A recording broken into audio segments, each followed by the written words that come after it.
Bonsoir à tous. Bienvenue sur ce webinaire mensuel. Il est 18h03. On va commencer. Alors, je vous ai concocté un programme qui est peut-être un peu copieux. Je ne sais pas si on arrivera à tout voir, mais on va essayer de faire une session qui soit la plus complète possible, qu'on regarde le plus complètement l'ensemble des problèmes, et il y en a aujourd'hui. Alors, d'habitude, euh, je vais d'abord mettre le sommaire. Donc, le sommaire, d'habitude, je commence par une thématique, comment dire, une thématique, une thématique plutôt économique, hein. On a vu ces derniers temps, ces derniers mois, on a vu les problèmes de l'inflation, on a vu le problème de la hausse des taux d'intérêt, on a vu le problème des matières premières, on a vu un certain nombre de problèmes économiques qui influaient directement sur les marchés. Aujourd'hui, on est évidemment, le cœur de l'actualité, c'est le problème ukrainien. Et là, on est beaucoup moins dans l'économique, on est beaucoup dans le politique et on est surtout dans une situation d'incertitude. Quand on est le marché, comme je disais tout à l'heure, est parfaitement capable de gérer, les grosses mains notamment, ont les moyens de gérer toutes les situations qu'ils connaissent ou qui sont sûres. S'il y a une raison économique pour qu'il y ait une baisse, ils savent déterminer à peu près jusqu'où on pourra aller. Quand on est là sur le plan politique, on est sur un plan politique et on est dans une situation qui est l'incertitude. Et ça, le marché a horreur de l'incertitude parce qu'il ne sait pas la mettre en équation. Donc, on est dans cette situation. Elle va certainement durer encore un certain temps. A priori, on s'aperçoit que, pour l'instant, le gagnant des premiers rounds, c'est, je crois, incontestablement M. Poutine. Après, bon, gagner des batailles, c'est pas forcément gagner la guerre. Si tant est qu'il y ait en plus une guerre, on ne sait pas. Donc, on est dans une situation d'incertitude. On va le voir quand on va faire l'analyse, la revue des marchés. On va en parler. Donc j'ai préféré aujourd'hui, à la fois dans cette situation et aussi sur dans le fait que euh, on vient pas terminer, mais pas loin, les sorties de résultats, hein, notamment aux États-Unis. La très grande majorité des entreprises du S&P 500 ont publié des résultats qui sont quand même au-dessus au-dessus des attentes. Par contre, le marché a sanctionné très violemment, et de plus en plus violemment d'ailleurs, hein, sortie de résultat après sortie de résultat. On s'aperçoit que le marché sanctionne violemment ceux qui soit ne sortent pas les résultats qu'ils ont prévus, ou deux, ceux dont les perspectives ne sont pas dans la ligne droite des résultats qu'ils ont pu publier jusque-là. Et on a vu, il y a d'autres raisons aussi, qu'un certain nombre d'actifs ont connu des baisses très importantes. Alors c'est pour ça que je vais essayer de voir avec vous un problème qui est un problème d'analyse technique pure, qui est, alors j'ai fait une faute d'orthographe hein, sur ma première ligne, comment déterminer la fin, c'est peut-être la fin de la baisse d'un actif. Alors, on a souvent, c'est ce que l'on appelle un couteau qui tombe, et le couteau, il va tomber jusqu'à quand? Il faut bien entendu avoir la force de s'attacher les mains derrière le dos pendant que le couteau tombe, parce que sinon, on se coupe. On verra derrière la revue technique des marchés à l'aune de ce qui se passe aujourd'hui sur le plan politique. Et puis, ben, comme chaque fois, une analyse des actifs, à la fois des actifs que vous m'avez demandé, et puis ceux que j'ai trouvés intéressants et qui peuvent éventuellement donner lieu à un suivi, à une évolution qui peut être intéressante dans un sens ou dans un autre d'ailleurs. Alors, on va commencer, là j'ai pas fait de faute d'orthographe, on va commencer donc par cette première étape qui est, on a un actif qui baisse très fort, une configuration classique, et c'est une situation qu'on appelle souvent eh bien, un couteau qui tombe. Alors, premier point très très important. J'aurais dû le mettre pratiquement en majuscule, en rouge ou autre. On ne peut pas arrêter un couteau qui tombe. Quand les grosses mains ont décidé, collectivement, et c'est généralement, même s'il n'y a pas de concertation, les approches comment dire, techniques et psychologiques sont les mêmes. Quand les grosses mains ont décidé de se débarrasser d'un actif, rien ne les arrête. À un moment donné, si ces grosses mains ne veulent plus, si elles pensent que un actif, s'il reste à l'intérieur du portefeuille, il va entraîner une perte importante, et on le verra plus loin, un actif qui a beaucoup baissé, il ne va pas par miracle remonter dans les semaines qui viennent, parce que, eh bien, il y a eu une bonne raison pour que la vision du marché vis-à-vis de cet actif ait changé de manière aussi importante. Donc, lorsque les grosses mains, les gros investisseurs ont une projection compte tenu des informations qu'ils ont de l'entreprise, qui leur dit que, eh bien, on risque de baisser de 20-30% ou on ne sait pas où on va, à ce moment-là, le réflexe, il est très clair, on se débarrasse de l'actif, quel que soit pratiquement le niveau de prix auquel cela se passe, parce qu'on peut voir, et on va voir, des actifs qui ont perdu entre 30 et 40% en un temps relativement court. D'ailleurs, les baisses sont souvent rapides. On dit souvent en bourse, on monte par l'escalier et on descend par l'ascenseur. Donc, sur le principe, essayer d'arrêter un couteau qui tombe, c'est clairement se couper. Et la seule chose qui est possible dans ce cas-là, c'est d'attendre les premiers signes de la fin de la baisse, à savoir le moment de renoncement des vendeurs, c'est-à-dire qu'il n'y a plus de vendeurs sur le marché. Et c'est l'exercice que, eh bien, c'est ce que on va essayer de déterminer. Et c'est l'exercice que je vais vous proposer. Et je vais vous proposer à la fois un certain nombre de cas. On va voir un certain nombre d'actifs qui ont bien baissé ces derniers temps, qui n'ont pas forcément fini de baisser. Et puis, je vais vous proposer un certain nombre de méthodes, un certain nombre d'outils d'analyse technique qui peuvent permettre eh bien, de déterminer qu'on est peut-être vers la fin. Et puis, eh bien, la question se pose alors, eh bien, on rentre pas. Si on rentre de quelle manière? Il est clair que on va pas mettre une grosse, tout d'un coup, on pense que c'est la fin, mais on va pas mettre une position. Enfin, c'est mon approche, hein, on ne met pas à une position complète. On commence, on reconstruit une position. Alors, les grosses baisses. Les grosses baisses, ça arrive donc généralement dans deux cas. Évidemment, une chute générale des bourses, hein, c'est ce qui s'est passé entre le 17 février et le 17 mars 2020, hein, ce mois pandémie. Et là, c'est tout qui est parti à la baisse. Il y avait presque, je ne vais pas dire qu'il y avait plus de marché, mais on est descendu d'une manière considérable en un temps extrêmement court, en 4 semaines pratiquement, hein. Et là, évidemment, tout baisse. Donc là, il faut attendre que le schéma général mondial s'arrête, se maîtrise, pour que, effectivement, on puisse envisager un retour. Ensuite, la deuxième raison, c'est celle que j'ai un petit peu indiquée tout à l'heure, juste avant. Donc, c'est des informations, des événements qui affectent le fondamental de l'actif.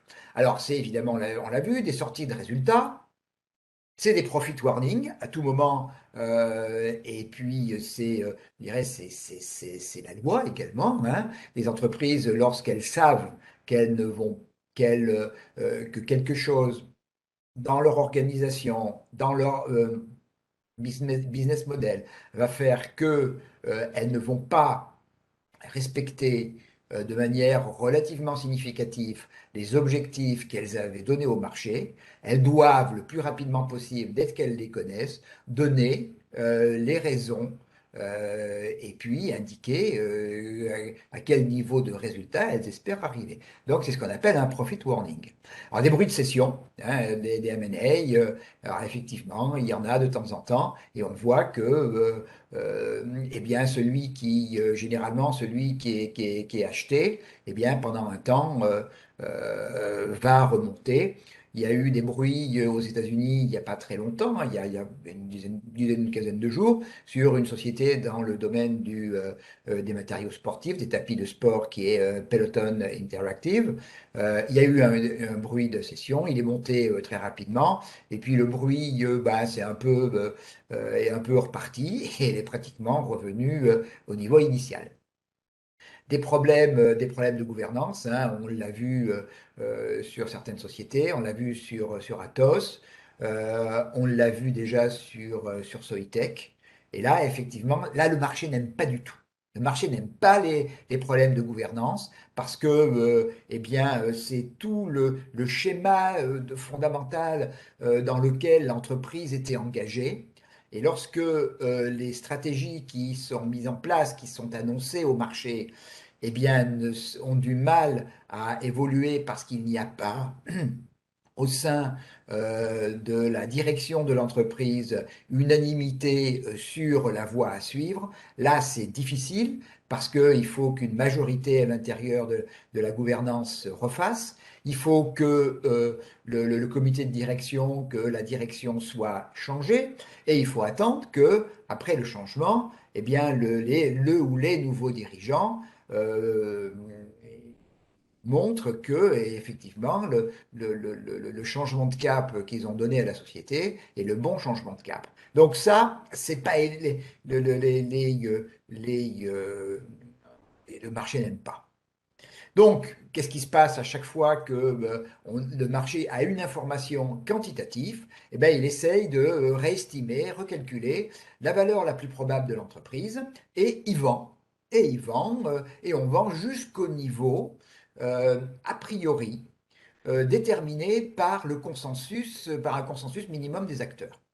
Mais ce consensus, comme je vous l'ai indiqué, euh, on, tout le monde n'a pas exactement le même niveau de valeur de la société, premier point. Deuxième point, comme je vous l'ai indiqué, quand des grosses mains veulent vendre, elles vendent, quoi qu'il arrive.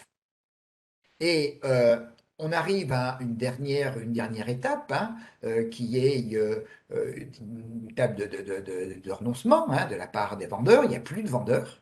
Et à ce moment-là, eh bien, on arrive à une stabilisation et on va généralement repartir vers le haut. Mais comme je vous l'ai dit tout à l'heure, si on a baissé autant, c'est qu'il y a des raisons qui sont très objectives, qui sont très réalistes, qui ont conduit à cette baisse. Donc, il ne faut pas rêver, il ne faut pas envisager un rebond qui ramènerait les cours à l'origine du mouvement.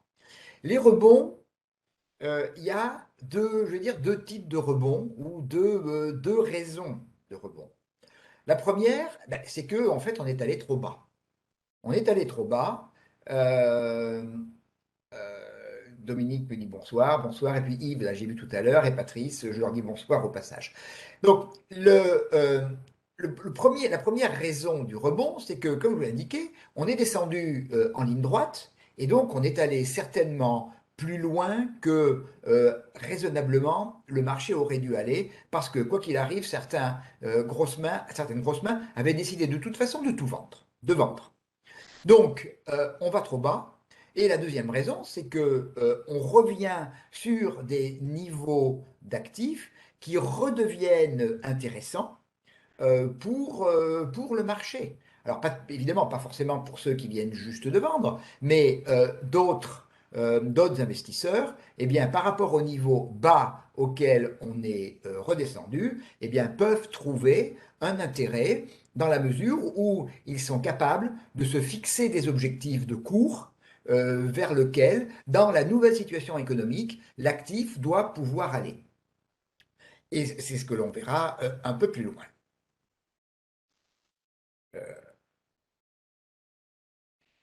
Alors, non, pardon, je suis allé dans le mauvais sens. Voilà. Alors, on va regarder dans un premier temps le mécanisme technique de ce que j'appelle une grande baisse. Et on va regarder l'exemple d'Hermès. On va pas, enfin, on va regarder l'exemple, on va regarder en la circonstance comment Hermès est descendu, je dirais, très bas. Alors voilà, je vais venir un instant sur Hermès en hebdomadaire et on va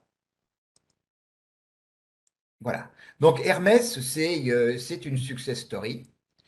C'était une success story, et puisque on était, je peux même, voilà, où que j'aille, on est plus bas. Donc je vais reprendre en 2018, Hermès était aux alentours de 430. Au moment de la baisse de la pandémie, la baisse pandémique de février-mars, on était à 515. Et puis depuis, jusqu'au mois de juillet 2021, où on est passé à 1360 euros. On est parti de 515, on a multiplié par 2,8 pratiquement en ligne droite. On a eu enfin une première consolidation. On est revenu sur des niveaux autour de 1150, 1200. Et puis, on a eu le redémarrage. Le redémarrage, et on est reparti pour arriver à un plus haut aux alentours de 1670 de mémoire, hein, c'est ça, 1673, plus haut qu'il y a eu d'abord au mois de novembre 2021, une deuxième fois en novembre, et puis en décembre 2021. Et depuis, eh bien, on est en baisse constante. Alors, on va analyser, on va revenir en quotidien, et on va analyser le mécanisme de la baisse. Après, on verra comment, tout à l'heure, comment on peut anticiper une fin de baisse. Maintenant, on va voir comment on descend. Donc on a une première partie ici, entre novembre 2021 et décembre 2021, hein, toute cette partie, eh bien c'est tout simplement une consolidation tout à fait classique, traditionnelle. Ça faisait un certain temps qu'on n'en avait pas eu. Hein, le dernier rallye, eh bien, il avait démarré en octobre. Je n'ai pas regardé combien on a consolidé sur cette opération. On va le voir ici. On a consolidé en point. Vous voyez, à peu près, on est autour si je mets à part la mèche, on est autour du 38,2. Et puis, souvent la première consolidation se fait sur, eh bien, le dernier ou un des derniers plus hauts dans la montée ou un. Bon, je ne veux pas, Patrice, me demande consolidation ou correction. Bon, on va voir que là, on est plutôt en train de parler de correction. Mais là, bon, cette sémantique, moi, ne me touche pas très bien. C'est une baisse, hein, dans tous les cas. Alors, on dit généralement, bah, jusqu'à 10-20%, c'est une consolidation. Après, c'est une correction. Bon, pour moi, c'est tout à fait artificiel. Donc, premier niveau, très souvent, on s'arrête soit dans une zone, le marché est bien testé, soit le dernier plus haut dans le mouvement haussier, qui était ici, hein, on voit à 1475, et ce niveau-là, c'est dans la théorie de dos, c'est un niveau d'achat. Et c'est ce qui s'est produit. Donc, on peut tout à fait à ce moment-là imaginer, eh bien, on a une consolidation autour du 38,2, c'est parfait. On est venu se poser sur un niveau d'achat et les acheteurs sont revenus sur ce niveau-là. Donc, à partir de là, le mouvement que l'on a eu est une correcto-consolidation. Et derrière, eh bien, la logique, c'est que l'on reparte. C'est que l'on reparte à l'assaut des plus hauts, à l'assaut des 1670. Et là, non. Et là, on revient un tout petit peu plus haut, on revient sur 1590, et là, ce niveau, je n'ai pas tracé, c'est un niveau qui va devenir ici, qui est un niveau de polarité, qui est un niveau également important, puisque c'est un niveau ici, un niveau de support, c'est à nouveau un niveau de support qui a été travaillé. Après la baisse, dans le premier temps, on n'est même pas revenu tout à fait le tester. Et la veille du démarrage de la grande baisse, eh bien, on est venu le tester. Et là, sur ce niveau qui est devenu un niveau de polarité à 1583, eh bien, on n'avait plus d'acheteurs. Et là, eh bien, la grande baisse est partie. Là, c'est vraiment ce qu'on appelle un sell-off. C'est ni une consolidation, une correction. C'est le terme utilisé, c'est un sell-off. C'est la grande vente.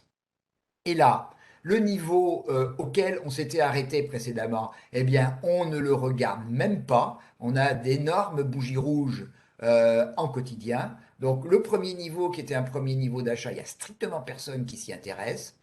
le deuxième niveau ici, qui aurait pu être un niveau d'achat, qui est un précédent plus haut dans la montée à 1360 euros, eh bien là, il y a une hésitation de la part du marché, mais on voit que toutes les bougies sont rouges, c'est-à-dire que chaque fois qu'un acheteur, les acheteurs veulent essayer de reprendre la main, le courant vendeur est trop fort et le courant vendeur reprend le dessus.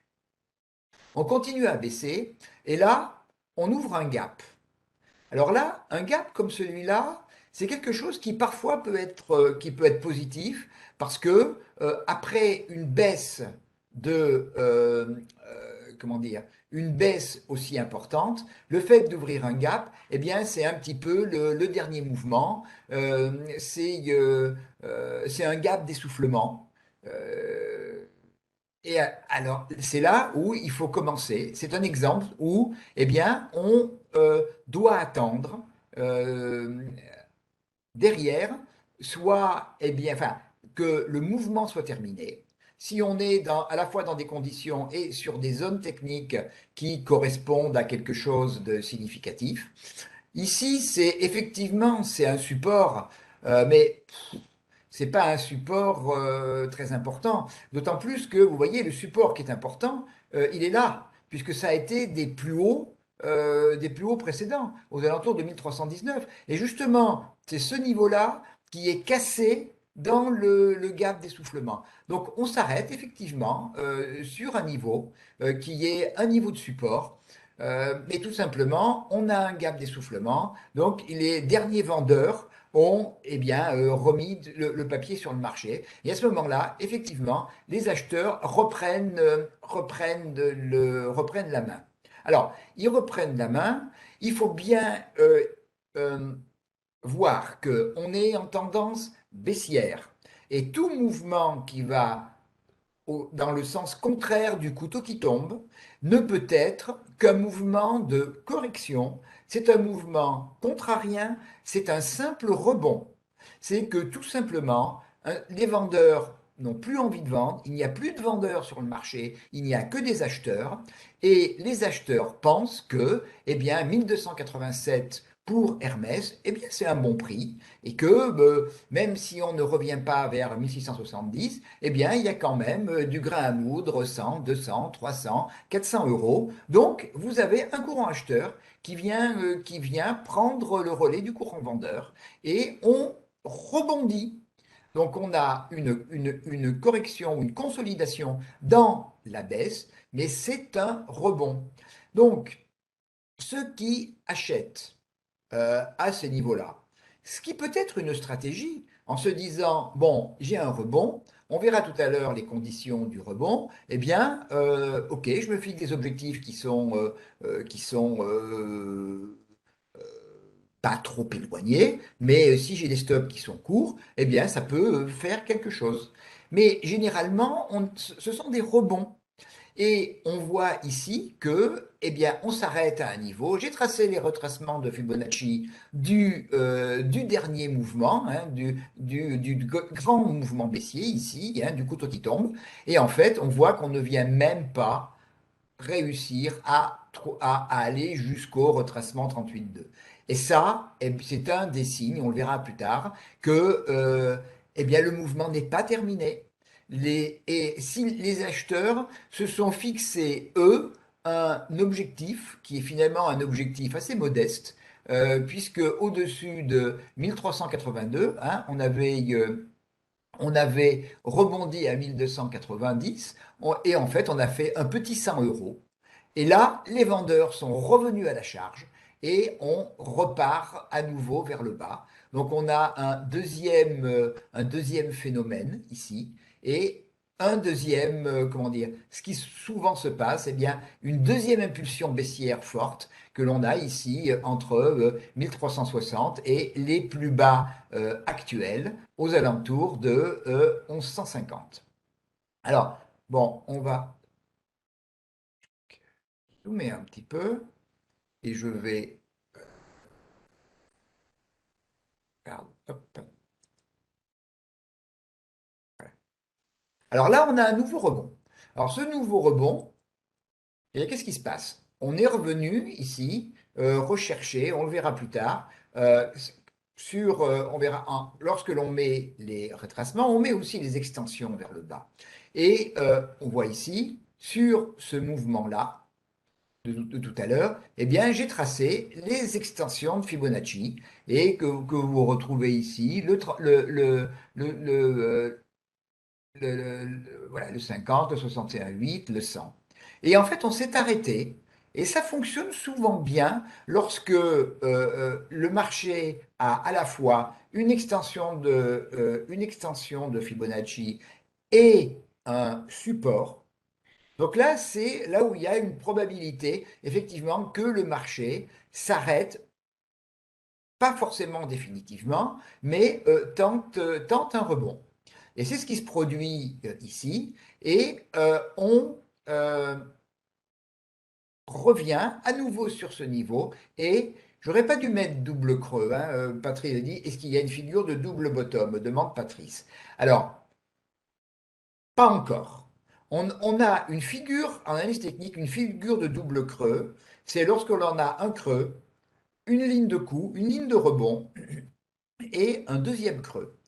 Si, pardon, le marché vient au-delà de la ligne de rebond, du niveau de rebond, ici à 1287, à ce moment-là, le franchissement de 1287 met en place la figure de double creux. Ça veut dire qu'on a fait deux creux, on a retracé après le deuxième creux le niveau au-delà du niveau que l'on avait retracé la première fois, ce qui veut dire qu'il y a plus d'acheteurs sur le marché qu'il n'y en avait au moment du premier creux. Donc c'est que globalement, la tendance du marché, c'est un rebond sur cette zone ici, c'est pas le cas encore, hein, bien entendu, hein, pour Hermès. Hein. On réanalysera tout à l'heure. Donc, aux alentours donc, des 1159, 1160, sur cette zone-là, eh bien, si on refranchit 1287, donc on aura fait 100, à peu près 100 euros, eh bien, on aura un objectif qui sera 100 euros au-dessus à nouveau, et c'est pratiquement la zone précédente, hein, tout à l'heure, à 1382. C'est ce niveau-là. C'est en fait la zone 1370-1382 qui est le dernier plus bas au-dessus du creux, le dernier plus bas dans la baisse. Alors, la ligne de coup, elle est ici à 1276, Patrice. Et l'objectif, eh bien, on a fait à peu près 100 euros de plus, hein, 1156, 1200, 1150, 1278, donc on a 120 euros, donc ça fait à peu près 1300, 1400 à peu près, un petit 1400. Un petit 1400 comme objectif. La ligne de cours est à 1270, pas 1370. Donc voilà le mécanisme de la baisse et pourquoi on a des rebonds. Qu'est-ce que veulent dire les rebonds? Et on verra un peu plus loin quand, effectivement, on pourra considérer que le mouvement est terminé. On va revenir, on va revenir sur le PowerPoint et on va maintenant regarder comment on travaille lorsqu'on a des situations de grande baisse comme ça. Alors moi, je vais vous donner les outils que moi j'utilise. Il y en a d'autres. Alors, j'utilise, bon, ceux qui sont...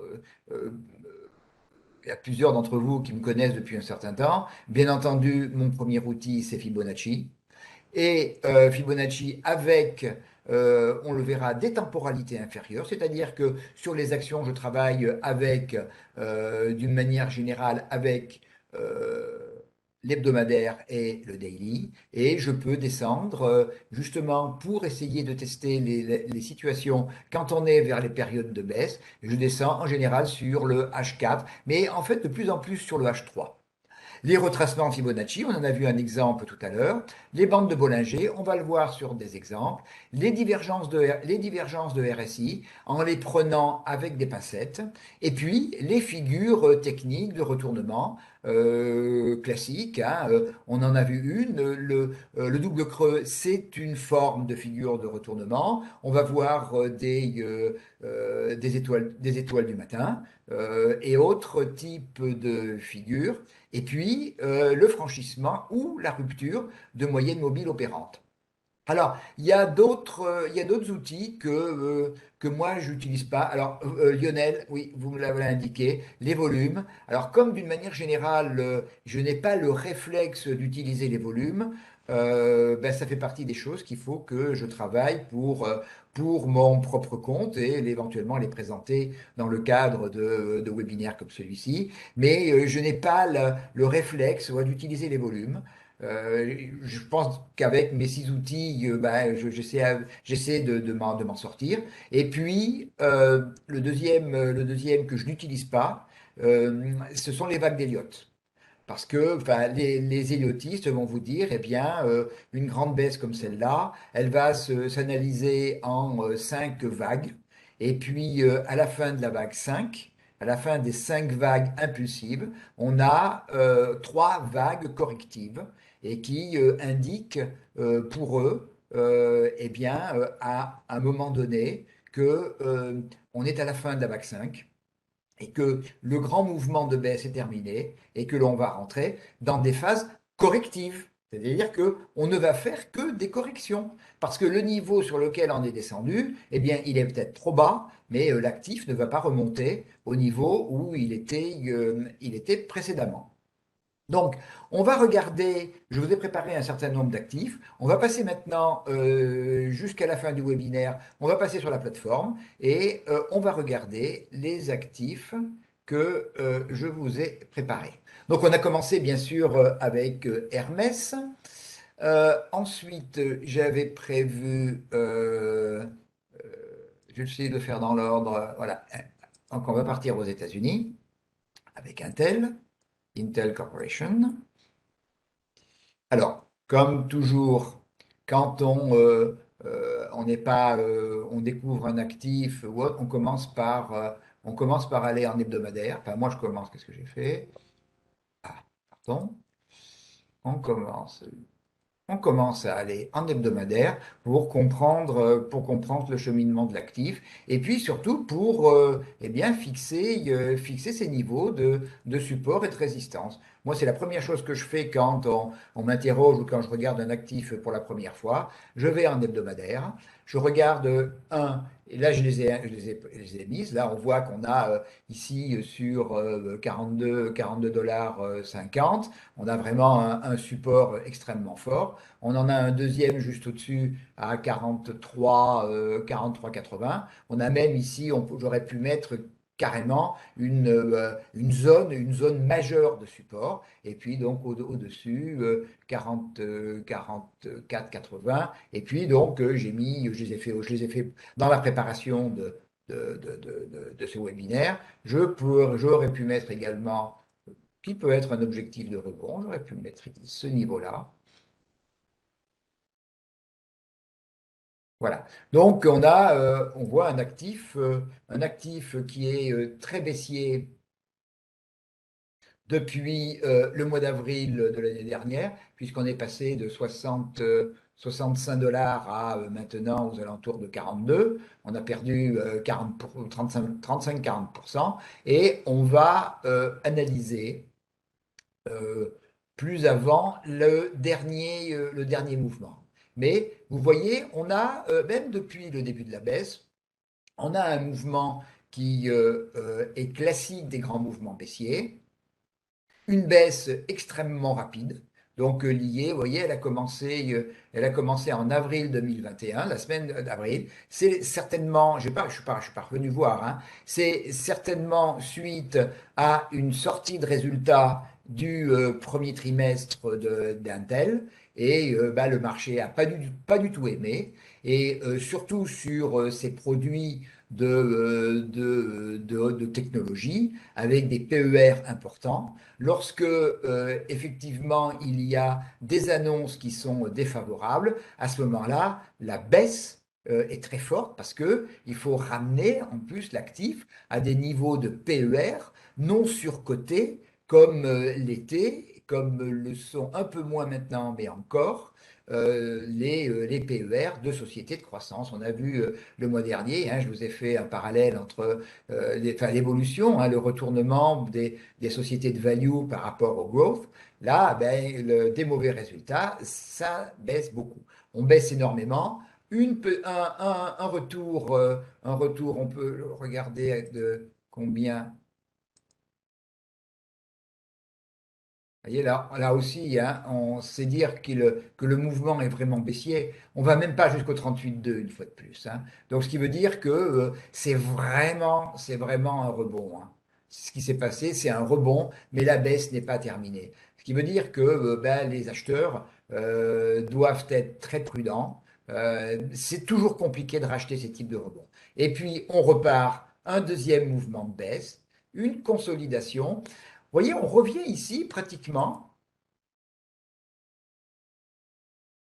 on revient et on a une tendance baissière, un plus haut, un plus bas, un plus haut, plus bas que le précédent, un plus bas que le plus bas précédent. Et là, on arrive à un plus haut, on est à la limite d'invalider la tendance baissière, juste, hein, et on repart vers le bas. Donc maintenant, on va passer en daily, et puis on va analyser le dernier mouvement.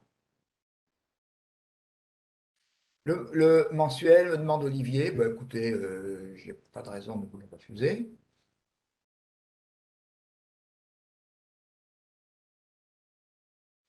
Bon, le point important, c'est qu'on peut voir sur le mensuel, c'est la rupture de 42-46, le niveau qu'on avait déjà vu en hebdomadaire. Ce niveau est absolument fondamental parce que si ce niveau est cassé, ça veut dire que tout le mouvement, je ne sais pas depuis combien de temps, visiblement, j'ai pas avant 2013 sur la plateforme. Bon, tout le mouvement haussier précédent, eh bien, ce mouvement serait invalidé. C'est vraiment le niveau d'invalidation du mouvement. Alors, on a un mouvement. Est-il plus pertinent que l'hebdo? Moi, j'aime bien l'hebdo parce qu'on a quand même un petit peu de capillarité. On peut travailler en hebdo sur une temporalité quand même importante, hein. Quand là, on a regardé, bah, on a depuis quand même 4 ou 5 ans. Et donc, on a quand même des mouvements qui sont un petit peu plus fins que le mensuel. Mais bon, après, c'est un peu. Moi, je préfère l'hebdomadaire. Le mensuel, j'y vais, notamment en Ishimoku, lorsque je veux regarder comment la situation actuelle se place vraiment dans le long terme, notamment est-ce que l'on est dans le nuage, et pour placer sur mes graphiques, euh, notamment la Kijun mensuelle.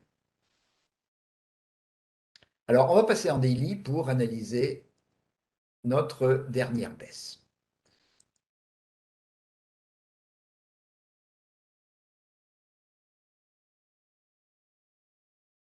Voilà, c'est ce mouvement. Je vais un petit peu remonter. Voilà. Alors, voilà ce mouvement qui est pas forcément encore le dernier mouvement, hein, concernant Intel. Donc, on a le même phénomène qu'on indiquait. Là, bah, la baisse, elle est partie. Vous voyez, mois de janvier, c'est peut-être aussi cette année, c'est peut-être aussi une sortie de résultat ou c'est un profit warning. Mais quand ça se passe à la mi-janvier, c'est que on n'est quand même pas loin d'être proche de résultats et qui n'ont pas plu au marché puisqu'on est passé dans un premier temps de 56 $. Quelques jours après, en moins de 2 semaines, on est repassé à 46, donc on a perdu 20%. Et on voit là, on a pratiquement une descente complète. On a un premier arrêt ici sur une zone, je ne l'ai pas tracée, mais vous avez ici une zone qui est une zone de polarité, voilà, qui est support-résistance. Donc, c'est un niveau que le marché regarde. Vous voyez, on a eu ici support, résistance, on l'a cassé assez violemment, on est revenu la chercher, résistance, on l'a refranchi violemment et on est venu retester la zone dans la baisse. Donc on a hésité, on a baissé, on est reparti, mais eh bien, c'était juste un retest. Et effectivement, eh bien, les vendeurs sont toujours restés maîtres du marché et on continue à baisser jusque, eh bien, ici, ce niveau à 40, 46, 34. C'est le niveau, ce niveau important. Et là, vous voyez, on a un rebond. Il se fait, il est très fort, enfin, il est très technique ce rebond, vous voyez. Donc on a une des figures de retournement classique en analyse technique, qui est l'étoile du matin. Là, c'est vraiment un cas d'école. Une grosse bougie rouge, une grosse bougie d'incertitude, et sur le niveau attendu 46-32, c'est un des niveaux qu'on a vu tout à l'heure, eh bien, les acheteurs arrivent de manière très importante, et pendant plusieurs jours, eh bien, ils reprennent la main, et on a là une magnifique étoile du matin. Alors, euh, jusqu'où va aller ce rebond? Donc, pareil, dans ces cas-là, tout de suite, on trace les retracements de Fibo et on regarde. Au passage, en plus, ici, on a eu un gap, hein. On a eu, pardon, un gap baissier que j'ai tracé ici. Et qui plus est, le 38,2 se retrouve au niveau du gap baissier. Donc là, ce niveau-là, 50 euros, 50 dollars, pardon, c'est véritablement la croisée des chemins. Soit effectivement, il y avait la volonté de la part des acheteurs d'aller chercher plus haut, la volonté des vendeurs de laisser faire, qui plus est, ce niveau, on le voit ici, c'était un niveau également de résistance, hein, ici, celui-ci, je ne l'avais pas tracé, voilà, on le voit, ce niveau. Donc c'est vraiment un niveau absolument charnière. Et puis, eh bien, le marché ne va pas plus loin, ne referme pas le gap, ne touche pratiquement pas le 38,2, juste en dessous. Les vendeurs reprennent la main à peine avant le 38,2 et on repart dans un deuxième niveau, une deuxième jambe de baisse. Alors, ce mouvement, j'ai tracé ici, j'ai fait le retracement de Fibonacci et j'ai tracé également les extensions de Fibonacci. Donc sur ce mouvement, et c'est donc les éléments, le 50, il est là, hein, c'est les traits, c'est les segments de traits. Et chose souvent importante et qui démontre, comment dire, un rythme harmonieux au niveau du marché, c'est lorsque les extensions de Fibonacci se confondent ou sont très proches de supports, par la baisse, de supports du passé. C'est ce que l'on voit ici. Le premier niveau autour de 44,50, eh bien, le 50% d'extension, eh bien, on l'a cassé. Ceux qui ont, parmi vous, qui ont suivi les formations que j'ai faites il y a 2-3 ans sur Fibo, euh, pardon, sur Fibo Expert, oui, absolument, eh bien, lorsque l'on a un retracement de 38,2, eh bien, les extensions vont généralement jusqu'au 76. Donc, la logique statistique, hein, je dis bien statistique, hein, serait que le mouvement aille à minima jusqu'à 42,39. Et là, donc, eh bien, on est en live là, hein. Donc là, c'est la bougie actuelle. C'est l'heure du déjeuner aux États-Unis. Et vous voyez que depuis ce matin, ce matin aux États-Unis, eh bien, on ne fait que baisser puisqu'on est au plus bas de la journée. Donc, on est reparti sur un schéma de baisse. Donc, en ouvrant en plus un gap. Donc là, pour moi, l'objectif, c'est dans un premier temps, donc 42, le 61, le 61,8 à 43,80 et le 42,40 qui est le 0,78. On va regarder, on a vu Hermès, on va regarder Soitec. Je ne sais pas où il est.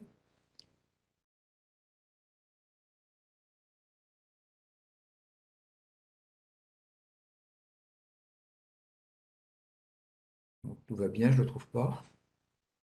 Et je sais qu'il y est.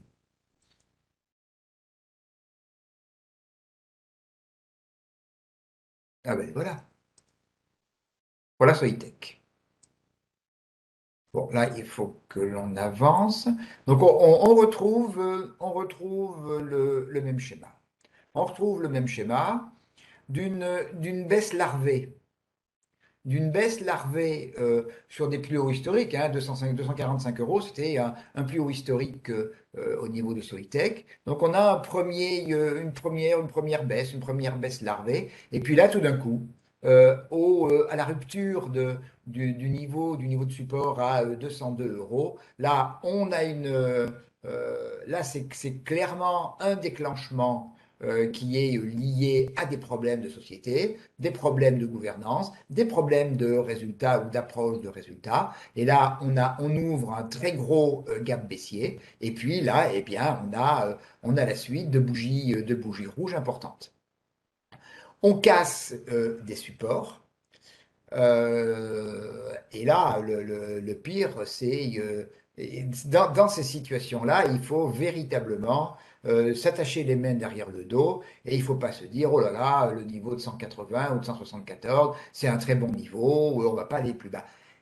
Tant qu'on n'a pas, pour moi, le principe, il est très clair, tant que l'on n'a pas à minima une figure de retournement, la baisse continue. Et si on a une figure de retournement, on va avoir un rebond, mais un rebond qui est limité. Et en général, un mouvement de baisse comme celui-ci, alors même si je ne suis pas héliotiste, il se fait en plusieurs phases. Et il faut il faut attendre que l'on soit sur la dernière phase, c'est-à-dire la phase qui est la moins violente. C'est certainement pas celle-là. Il y avait peu de chances, franchement, que l'on s'arrête aux alentours de 154 parce que, eh bien, les vendeurs avaient été encore présents. Même si à un moment donné, ils voulaient tester le marché avant de descendre plus bas, ils ont laissé les acheteurs tester le marché et les acheteurs leur ont montré que les acheteurs, ils étaient pas très en joie. Et vous voyez ici, qu'est-ce qui se passe? On capitule, les acheteurs ont capitulé sur le 23,6 de retracement, c'est-à-dire très tôt. Donc, eh bien, là, on est j'aurais tendance à dire, sur cette bougie, hein, sur la bougie du 3 février, on était sûr quasiment sûr, on n'est jamais sûr en bourse, mais on a quand même pas mal d'éléments qui montrent que, surtout sur la taille de cette bougie, là, vous avez à nouveau une figure de retournement, mais dans l'autre sens. Là, le rebond, il est terminé. Et eh bien, on a cassé, on commence évidemment par recasser le niveau précédent. Le cassant, eh bien, il n'y a pas de rebond. Donc, on sait que c'est pas ce niveau-là, c'est pas 161 le niveau de la baisse terminale. Donc, on va continuer à baisser. On a en plus un gap à ce niveau-là. Donc, pareil, on met les extensions de Fibo comme comme je l'ai fait ici.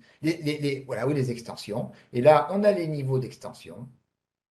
Et puis, là aussi, pour ceux qui ont suivi dans le passé les formations que j'avais faites, là, par contre, sur Bollinger, eh bien, j'avais expliqué dans ces formations que lorsque les bandes de Bollinger sont en train de se refermer, si pendant la dernière phase du mouvement, où les deux bandes se referment, et sur la phase de squeeze, si on ne franchit pas la moyenne mobile 20, la probabilité que la baisse reparte est extrêmement forte. Moi, j'avais fait une statistique sur plusieurs centaines de cas et j'étais pratiquement à 95% de redémarrage de la baisse. C'est ce qui se passe dans notre cas. Et on vient, pour l'instant, on s'est posé aujourd'hui, bon aujourd'hui on verra avec le CAC, une journée un peu particulière, hein, il y a eu un rebond un peu particulier, duquel il faut se méfier. Ce n'est qu'un rebond. On s'est arrêté sur le 50% de FIBO. Euh, pour l'instant, eh bien, ce n'est qu'un rebond, je dirais, qui suit le rebond du CAC et le rebond du marché, parce que là, il y a eu très clairement ce que l'on appelle des achats à bon compte. Mais est-ce que ça va continuer? Moi, à titre personnel, je n'achèterai pas ce rebond. Pour la simple et unique raison, c'est que, un, je n'achète pas de tendance baissière lorsque je n'ai pas constaté que la tendance baissière était invalidée. Et là, l'invalidation de la tendance baissière sur Soitec, c'est 168. C'est-à-dire, tant qu'on ne reprend pas 168, on n'est que sur une phase de rebond. Si on reprend 168, on a invalidé la tendance baissière. Donc là, on va voir ce qui va se passer dans les jours qui viennent. La bande de Bollinger est en train de s'ouvrir. Même ici, après une journée où on a repris toute la perte de la veille, on est toujours juste en dessous de la bande de Bollinger. Donc le mouvement, il est toujours baissier. Il n'y a aucune invalidation du mouvement baissier. Et pour moi, les objectifs, eh bien, c'est dans un premier temps la zone 122-125, et puis en dessous le 76 à 115, puis le support à 107. Et quand on fait un 23-6, eh bien, on a des chances sérieuses de revenir d'aller jusqu'à l'extension 100% à 98, 96, pardon, 96, qui est également une zone de support. Donc voilà le mode de fonctionnement sur Soitec. On va voir, je vois déjà, oui, il est déjà 7 heures. On va voir rapidement, j'en ai préparé beaucoup trop. On va revoir quand même, j'ai envie de vous montrer Dassault Systèmes, surtout si je le retrouve. Car je ne sais pas les classer dans l'ordre où Dassault Systèmes. On va passer tiens, sur un schéma Ishimoku parce qu'il nous aide aussi. Et là, on va avoir également d'autres outils. On les verra, l'or, on va le regarder tout à l'heure, Patrice. L'argent, je ne suis pas sûr d'avoir le temps, mais l'argent n'est pas très intéressant. On est sous une oblique pour l'instant. Pour moi, il n'y a pas grand-chose à faire sur l'argent. Donc, Dassault Systèmes, eh bien, on retrouve le même schéma, sauf que là, vous voyez, on casse tous les supports, on casse tout, et jusqu'à cette zone ici, euh, dans le bandeau bleu, alphabétique. Ah, ok, d'accord. Donc, on descend, merci Olivier. Donc, on descend jusqu'au 27 janvier. On a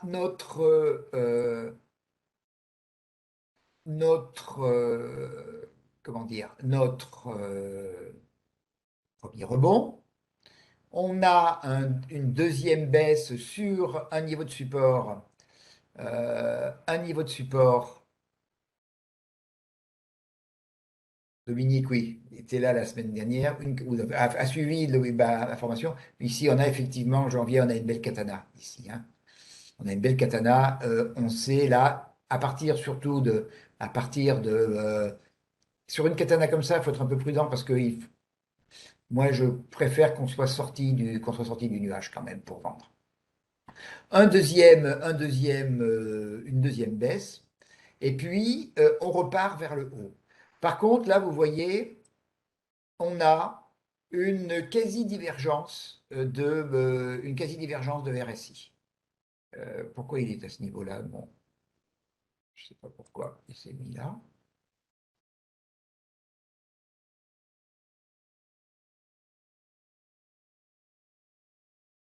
Voilà, hop. Voilà, donc on est très légèrement haussier sur le RSI, excusez-moi. Ça a bougé.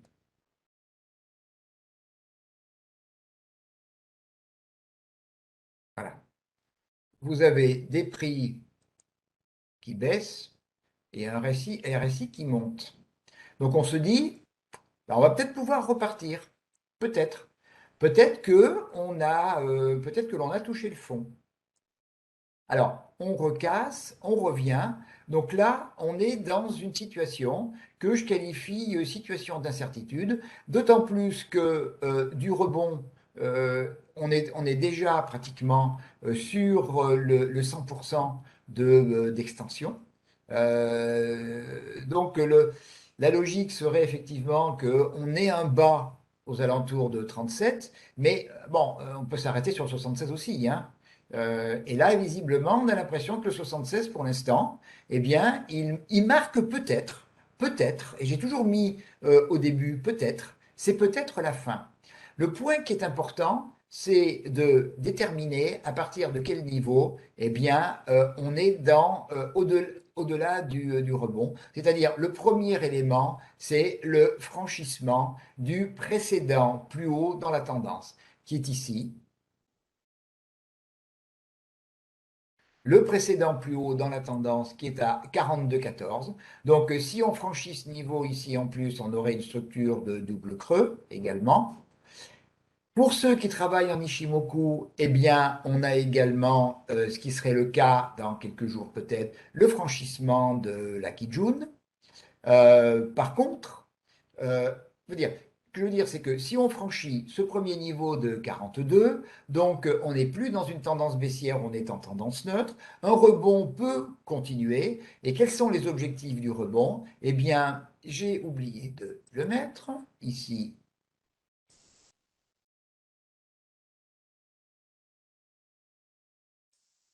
Ici, j'ai, même s'il n'est pas dans la bonne couleur, ici, j'ai un gap et j'ai le nuage. Donc, une zone ici aux alentours de 45. Voilà, une zone aux alentours de 45, pardon.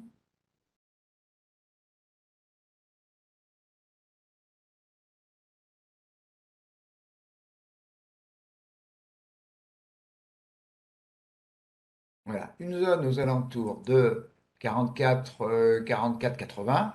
Bien, c'est un peu l'objectif du rebond parce que si on y vient, eh bien, on va être à l'attaque du nuage, on va être à l'attaque du gap, et là, ce sera véritablement les acheteurs qui, eh bien, est-ce qu'ils ont envie de franchir 45 euros?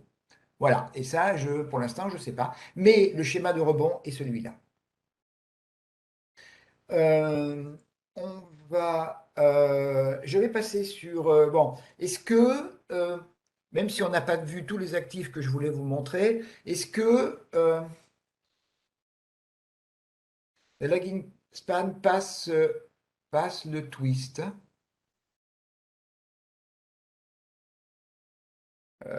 Qu'est-ce que le lagging span ici? Bien, pour pouvoir repartir. Ah oui, en décembre 21, effectivement. Dans la lagging span, eh bien, pour ceux qui ont fait la dernière formation Ishimoku du mois dernier, eh bien, il va falloir qu'elle trouve, ça va être le schéma, eh bien, une partie faible dans le mur des prix. Par là, il y a un passage facile, et par le dessous, là, dans cette zone, en passant horizontal puis repartir, là, il y a une zone plus facile à passer, parce que là, il y a un mur des prix ici pour la lagging span qui est quand même relativement important. Donc, faudra voir les mouvements dans le futur. Donc, est-ce que, pour l'instant, je vais en profiter pour boire un petit peu. Est-ce que les schémas, justement, de grande baisse, est-ce que est-ce que c'est clair pour vous? Est-ce que ça vous est utile dans les réflexions et surtout dans le fait de ne pas acheter un couteau qui tombe?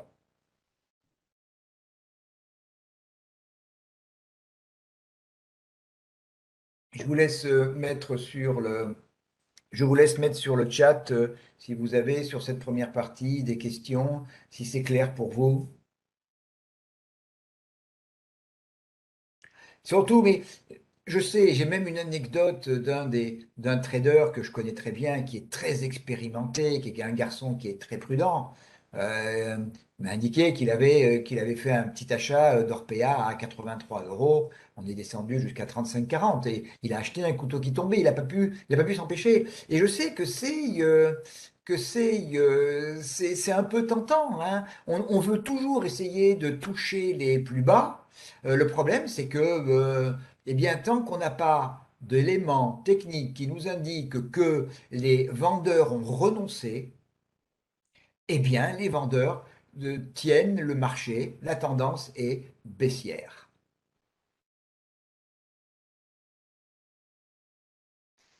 Alors, Jean-François me dit, trop de couteaux qui tombent lors d'une crise géopolitique, on passe, on attend la fin du problème. Non, moi, c'est mon approche. Moi, c'est mon approche. Je suis un garçon qui est très prudent. Il y a tous les jours, il y a des situations qui nous permettent de rentrer en position. Et moi, je préfère, quitte à ne pas optimiser mon achat, ne pas optimiser mon entrée en position, mais moi je fais toujours le choix enfin, de la sécurité entre guillemets, hein. Si on veut être 100% sûr, il faut faire un autre métier, bien entendu. Mais je ne rentre en position que lorsque, eh bien, sur la base de ma méthode, tous les clignotants sont au vert. Alors évidemment, je loupe des opportunités. Mais c'est ma façon, je vous explique ma façon de procéder.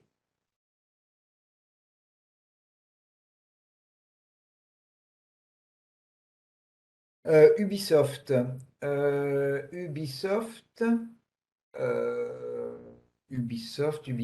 Mais normalement, est-ce que je l'ai, Ubisoft? Je sais plus. Oui. Alors, on va regarder Ubisoft si vous le souhaitez rapidement. Oui, de toute façon, il était dans, non, non, mais Ubisoft, il était dans la deuxième partie. Intérêt d'une couverture à ce moment. On va regarder, on regardera le CAC et je vous indiquerai ce qui est pour moi la zone en dessous de laquelle ça va commencer à devenir dangereux. Alors, téléperformance, je l'ai aussi. On va regarder le CAC. On va regarder le CAC. Je pense qu'on ne pourra pas tout faire. Euh, on va regarder le CAC. Ça va permettre de faire le. Qu'est-ce que m'a dit Olivier? De cliquer sur la zone bleue. Oui, donc j'ai dû cliquer, c'est à l'envers. Parfait.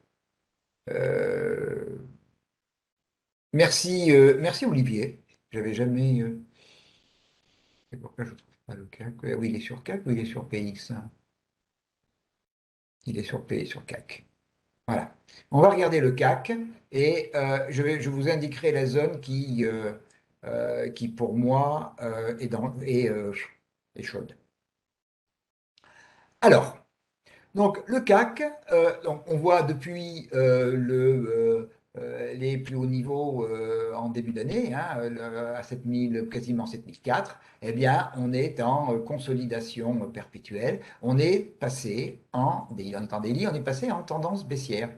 Un plus bas, un plus haut, pardon, excusez-moi, un plus haut, un plus bas, un plus haut, plus bas que le précédent plus haut, un plus bas ensuite plus bas que le précédent, un nouveau plus haut, plus bas que le plus haut précédent. Et puis là, il s'est passé quelque chose ce matin qui est que on a cassé le dernier plus bas dans la baisse.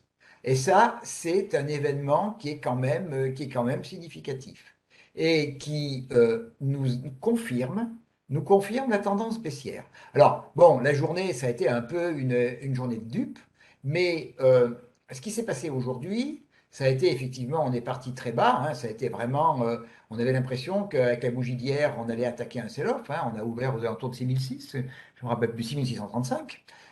Et on est remonté pratiquement toute la journée, presque jusqu'à l'ouverture américaine.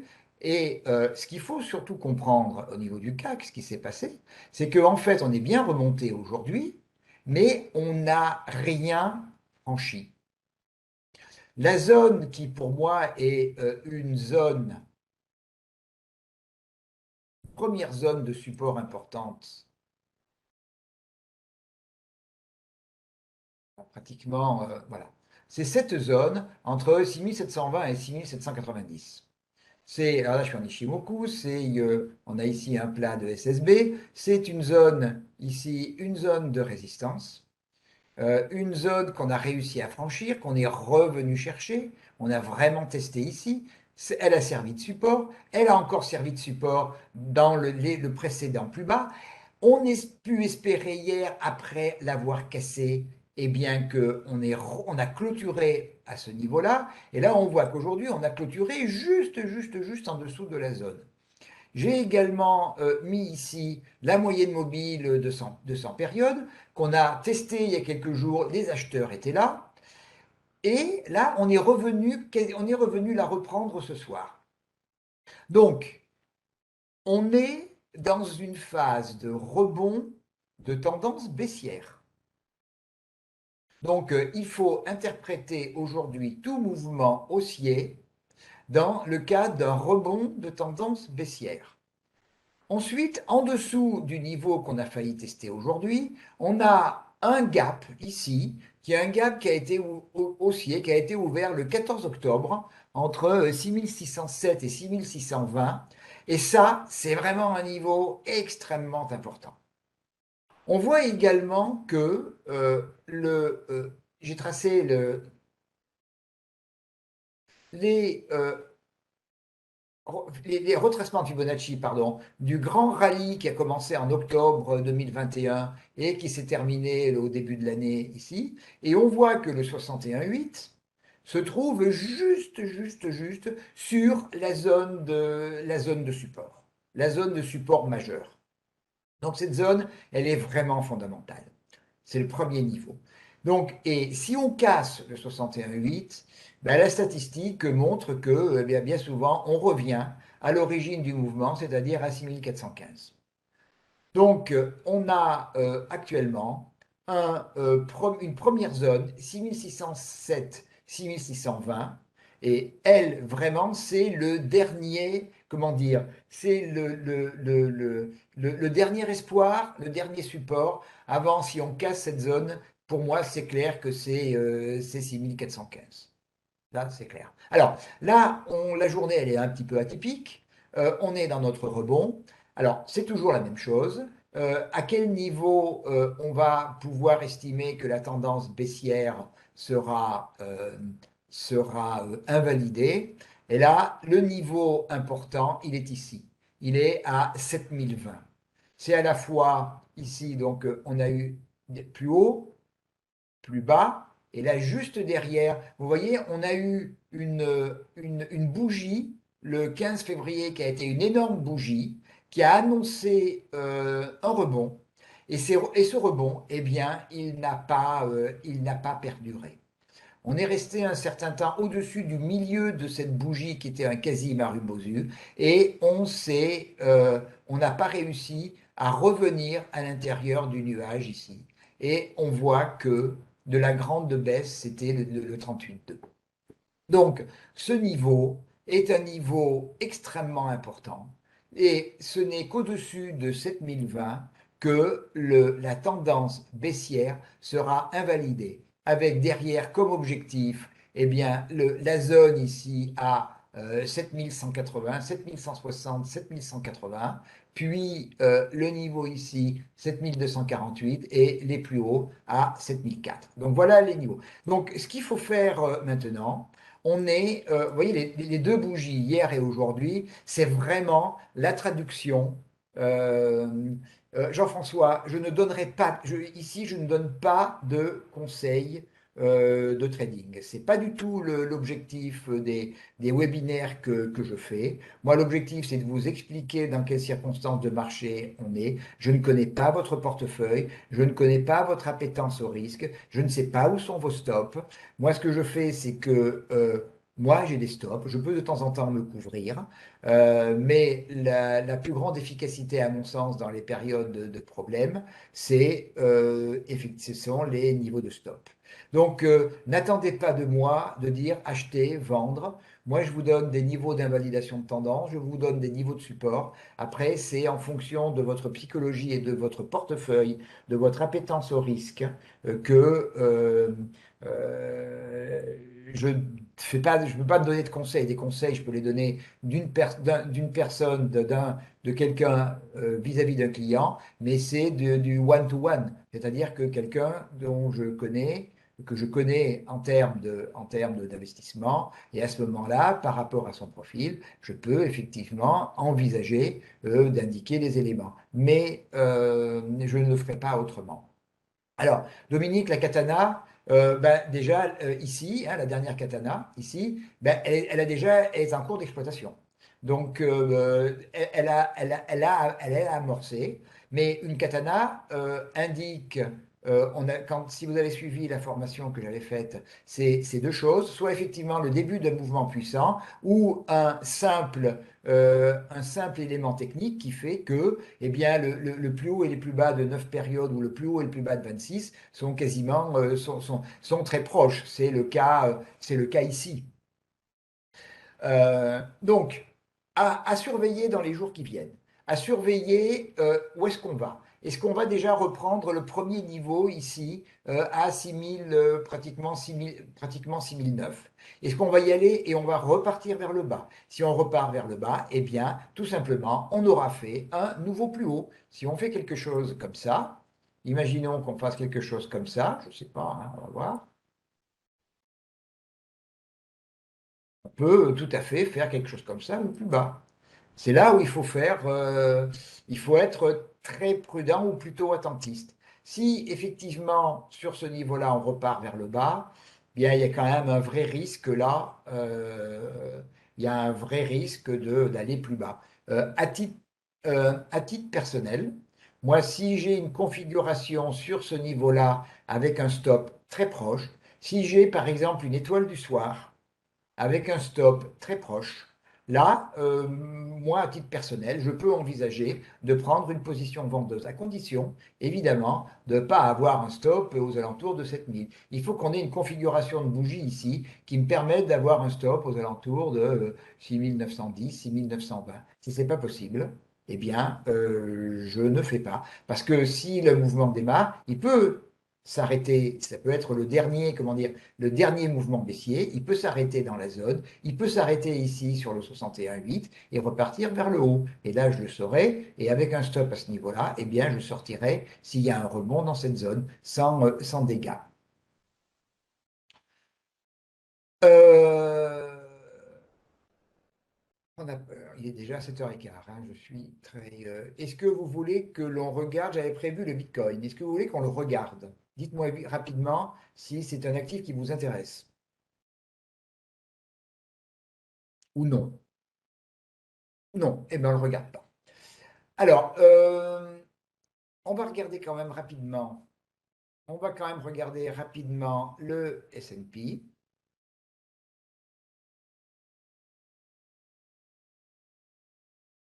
Donc, on est en direct sur le S&P.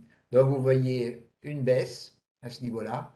On est remonté, vous voyez, jusqu'au 61,8 ici.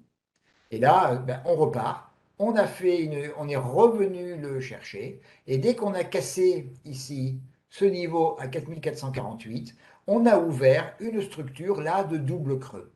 Et on est descendu, on est revenu et on repart actuellement, on repart vers le bas. Donc là, on a un niveau majeur sur le S&P. On a un niveau majeur. Pardon, excusez-moi. On a un niveau majeur qui est à 4290. Donc on l'a quasiment touché ici. On l'a testé au début du mois d'octobre dans une des consolidations du S&P. Hein, début octobre, on est venu toucher ce niveau. On y est revenu au mois de janvier pendant plusieurs jours et les acheteurs sont repartis. On revient à nouveau le tester. Alors, un test positif, un deuxième positif, le troisième, ben, il y a un vrai risque. Le troisième, il y a un vrai risque de rupture. La bande de Bollinger, ici, est en train de s'ouvrir. On est à nouveau dans la situation d'un couteau qui tombe. Alors, les extensions de Fibo, elles, elles sont un peu moins efficaces ici. Pardon, qu'est-ce que je fais? Je fais une bêtise.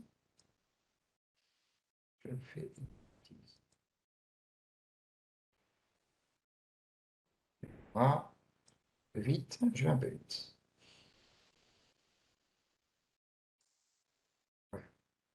Les extensions de Fibo sont moins efficaces ici parce qu'on a fait une consolidation très forte sur le 61,8. Et donc, derrière, eh bien, les niveaux, on a moins de profondeur de niveau. Mais néanmoins, regardez ce qui se passe ici. On revient chercher le niveau, le support ici. Important, 4290, c'est l'extension 50%. L'extension suivante, le 61,8, c'est le dernier niveau ici, 4238. et le 76 ici et le support en dessous ne sont pas très éloignés. C'est une zone 4166, 4136. Donc, en cas de rupture, dans les jours qui viennent de ce niveau, eh bien, voilà les deux ou trois objectifs pour le S&P. On va quand même regarder, j'avais quelques actifs à vous proposer, des actifs qui ont été demandés par des participants. J'ai Assystem qui a été demandé. Donc, Assystem, je vais l'analyser. On peut venir, on n'a pas besoin d'y beaucoup. Voilà, on va venir ici. On va commencer comme tout actif, quand on ne le connaît pas, on vient en hebdomadaire. Moi, je ne suivais pas un système, donc j'ai commencé en préparant un système tout à l'heure. Donc, un système, donc on a un actif qui est dans une très belle tendance haussière, hein, que vous voyez. Cette tendance haussière, elle s'inscrit à l'intérieur d'un canal. Et on a néanmoins une forme de ces derniers temps. On a une forme d'affaiblissement quand même, on a eu une forme d'affaiblissement de la tendance dans la mesure où on n'arrivait pas à venir chercher le haut du canal. Mais néanmoins, le bas du canal était d'une propreté absolument totale. Et il est toujours d'une propreté totale. Et là, eh bien, on voit que dans le dernier rallye, hein, qui s'est terminé le 3 janvier, eh bien, on est venu tester le haut du canal. Après, on est revenu derrière et ben, tester le bas du canal. Donc, on est reparti pour l'instant sur un système, eh bien, dans notre tendance haussière, celle-ci n'est absolument pas, pour l'instant, elle n'est absolument pas remise en cause. Donc, la vision, elle est haussière. Alors, dans ce cas-là, qu'est-ce que l'on fait? Donc, on regarde si sur l'une des touchettes du canal, ça correspond à un niveau de Fibonacci qui soit, pardon, je les ai mis un peu loin, les éléments, un niveau de Fibonacci qui soit un retracement connu. Et on voit ici que sur ce dernier rallye, eh bien, on est venu globalement toucher le 30, on est entre le 38,2 et le 50. Donc, et on est reparti après ce niveau-là. Donc, à partir de là, comme on est sur des plus hauts historiques, je mets les extensions de Fibonacci dans un premier temps. Et puis, on voit là qu'on est dans un range, hein, on est dans une consolidation à plat. Donc, ce que l'on peut attendre, c'est la sortie de la zone ici, on espérait, la sortie de la zone 40, euh, 40,46.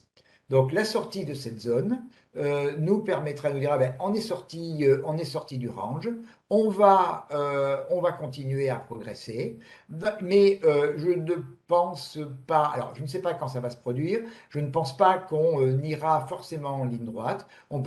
Et je vais vous expliquer pourquoi. On peut imaginer, par exemple, imaginons, hein, c'est un schéma, hein, on sorte dans les 2-3 jours qui viennent. Donc, on sort d'ici, on va aller tester du, euh, le haut du canal, on reviendra prendre appui, on peut revenir, c'est un schéma, hein, c'est ce que on peut envisager l'analyse technique, et ce n'est qu'après qu'effectivement on reviendra tester. Moi, je m'attends à un schéma de ce type-là, si bien entendu on franchit la zone 40,46. Donc, la logique est de venir retester le haut du nuage, revenir chercher des acteurs sur ce niveau-là qui est le dernier plus haut dans la montée, donc un niveau d'achat. Donc, si l'actif a toujours de la force, on se posera dessus et on repartira vers la projection qui est à 44,90, la projection du niveau de range. Alors là, ce niveau-là, il correspond à aucune extension de Fibonacci. Donc avant d'y aller, en plus, j'ai mis un niveau qui est, on peut venir effectivement, là on est sur le 76, revenir dans la zone effectivement du plus haut et de l'extension 50, et puis repartir vers le haut vers la projection du range et le haut du canal. On avait parlé d'Ubisoft tout à l'heure, qui avait été demandé. euh, Pardon, il faut que je descende.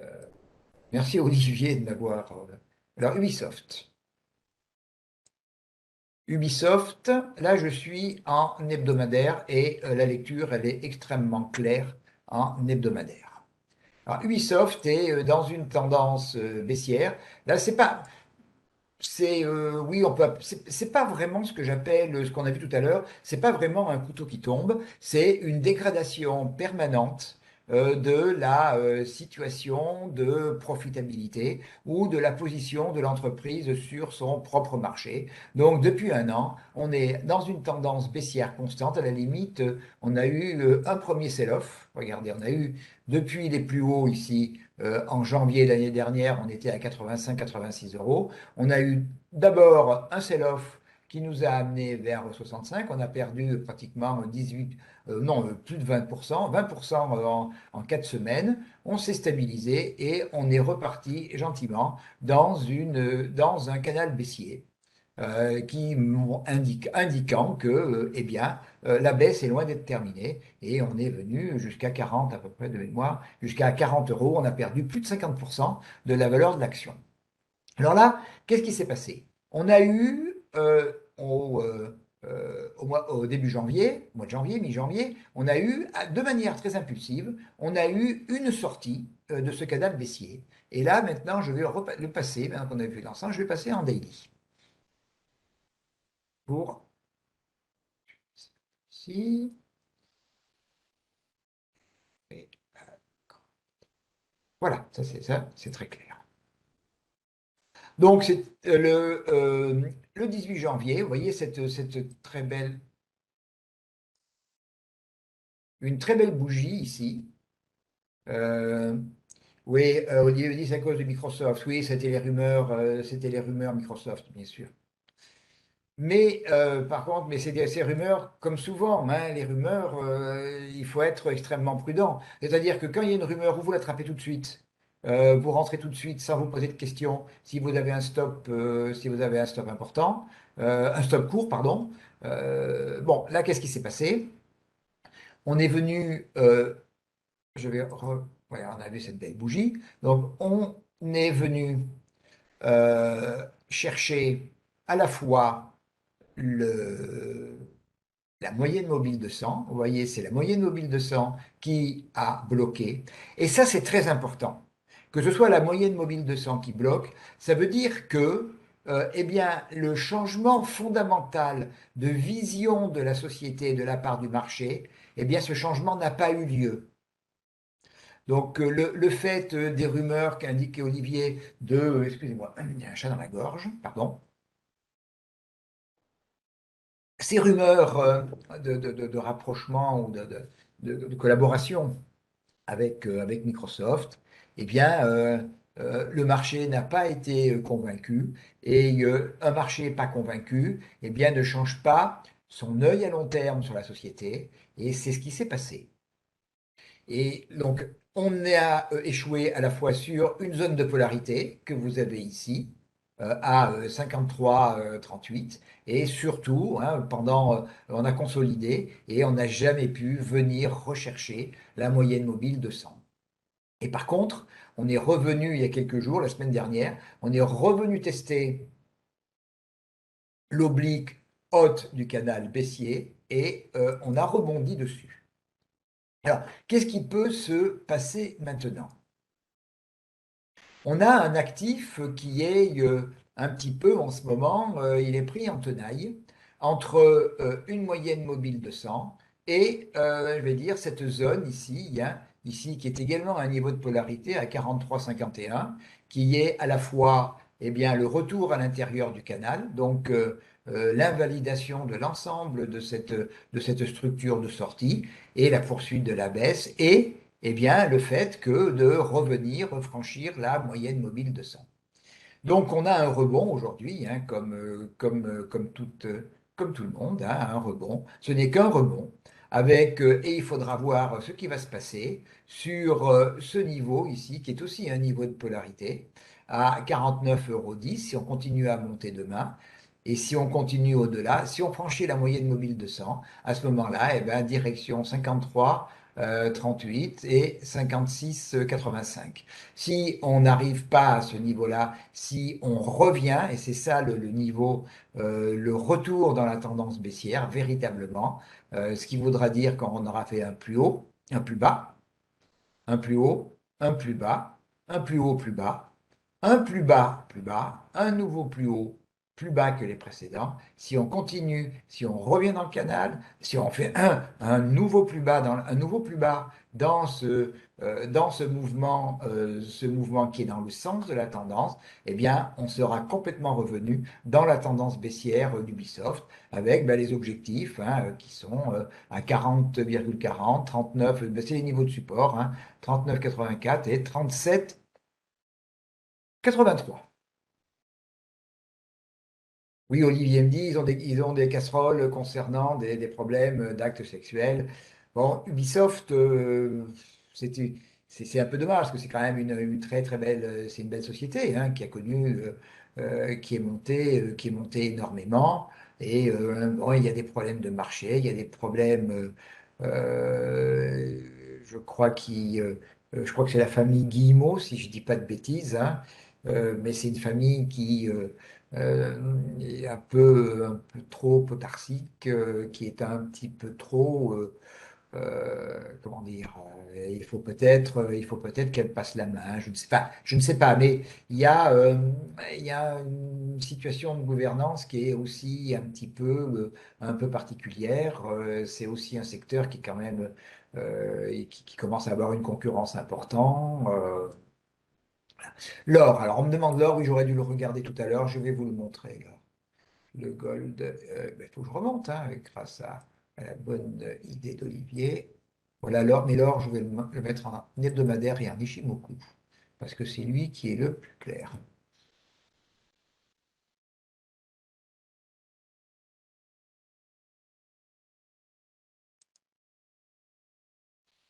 Je vais enlever, et c'est le RSI, je vais monter ici, ici.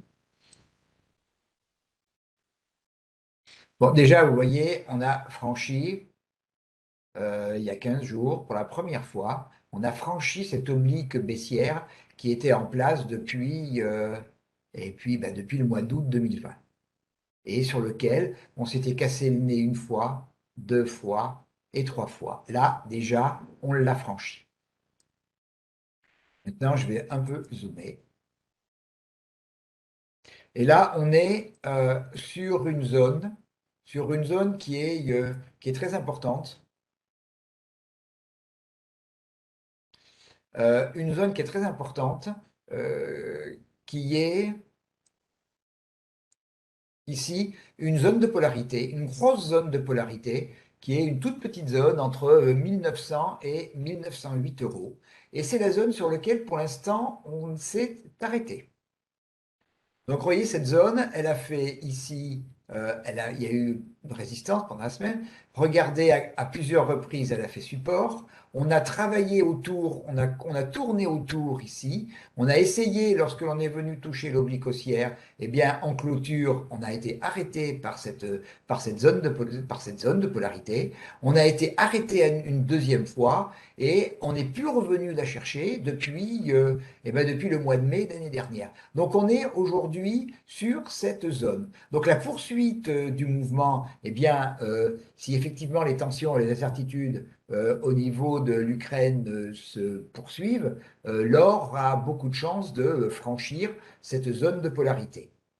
Et à ce moment-là, eh bien, les niveaux, c'est 1930, 1932, 1964 qui sont d'anciennes résistances pour les plus hauts qui étaient à 2000, je ne me rappelle plus, 2000 en clôture, 2020 et puis 2200 en pointe. Donc, deux solutions. L'incertitude soviétique, ukrainienne, otanesque se poursuit. Et là, on peut envisager de manière raisonnable le franchissement, donc vers ces niveaux 1932, 1980, 1964, et puis les 2000 d'il y a quelques années. Si la situation se détend, à mon sens, l'or ne franchira pas, ou il peut franchir, et si on se détend vers 1932, eh ben, on baissera. Et on a un niveau également en dessous, sur lequel on s'est arrêté à plusieurs reprises, qui est 1874, qui est en Ishimoku un niveau très important, puisque c'est le haut du nuage que l'on a essayé de franchir au mois de novembre dernier, et qui plus est, ce niveau, eh bien, quand on revient sur le passé, eh bien, ça a été un niveau de support, niveau de support, niveau de résistance, niveau de résistance, niveau de support, niveau de résistance. Donc, c'est un gros niveau de polarité qui fonctionne depuis un certain temps, depuis assez longtemps, ce niveau-là. Donc, le premier repli, si repli il y a, se fera vers 1874. Ensuite, le test de l'oblique. Et lui, il sera encore lui aussi déterminant. Et si effectivement ben, l'oblique est rompu, eh bien derrière, eh ben, on retrouvera les niveaux précédents, 1830, le nuage hebdomadaire, et on repasserait vraiment baissier en dessous de 1780, c'est-à-dire la sortie du nuage. Patrice, l'argent très rapidement, parce que je trouve qu'il est pas. Je ne trouve pas d'un intérêt, parce qu'il y a d'autres demandes. Le silver, il est là. Il est également en hebdomadaire. Ben là, le silver, lui, alors, il est sous une oblique baissière qui date de février de l'année dernière. Cette oblique, eh bien, on a échoué une première fois. On a vraiment essayé de franchir. On a échoué une deuxième fois au mois de, il n'y a pas longtemps, hein, il y a un mois. Et là, on est à l'attaque de l'oblique. Alors, évidemment, on est également un tout petit peu poussé. Le silver a deux fonctions, hein. Il a une fonction de métal que je vais qualifier un peu de semi-précieux, qui est utilisé dans la bijouterie, bien sûr. C'est aussi un métal industriel, hein, qui est utilisé dans l'industrie automobile, qui est utilisé dans l'industrie des semi-conducteurs. Donc, il a une double fonction. Alors, premier élément, on est en hebdomadaire là également. Premier élément, on arrive à franchir l'oblique baissière. Hein, ce soir on est à 24,25. On est à 24,25. On arrive à franchir l'oblique baissière. Alors, le point, c'est on est en hebdomadaire, hein, donc c'est des niveaux importants. On arrive sur une double résistance qui est à la fois la Kijun ici, la Kijun hebdomadaire, le plat de Kijun hebdomadaire à 25 $, qui est ce niveau-là, qui est également un niveau qui a été un niveau de polarité. Donc il va falloir réussir à rentrer dans le nuage. Donc ce plat de Kijun et le bas du nuage, eh bien je veux dire, c'est un peu le même niveau. Au-dessus, si on arrive à rentrer, si la lagging span arrive à franchir, elle a aussi ses niveaux à franchir. Le niveau sur lequel on aura, qui est pour moi le niveau vraiment qui nous fera complètement, comment dire, euh, non plus penser vers le bas, ce qui est le cas depuis un peu plus d'un an, mais pour penser vers le haut, c'est le franchissement de 25,74. C'est la sortie des prix du nuage, et c'est après le deuxième niveau qui est, je ne sais pas quand il se produira, qui est juste au-dessus, sûrement autour de 26. Donc c'est cette zone 25-26. Je vais être large, je vais donner la zone 25-70, 26-30. Au-dessus, le, les cours seront sortis du nuage. 1. La lagging span, aura franchi ses Kijun, ses plates Kijun, sera sortie du nuage et aura franchi, elle également, l'oblique baissière, parce qu'il faut qu'elle la franchisse aussi. Donc, au-dessus de 26,37, là, je pense qu'il y a tout à fait la possibilité d'avoir une forme d'accélération vers eh bien, les niveaux au-dessus, hein, 28,31 et puis 30. Ouais, 29,90, 30 $.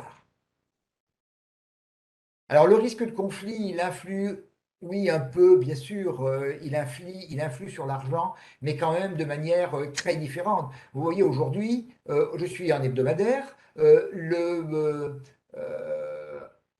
L'or est au-dessus de son nuage, même est largement sorti de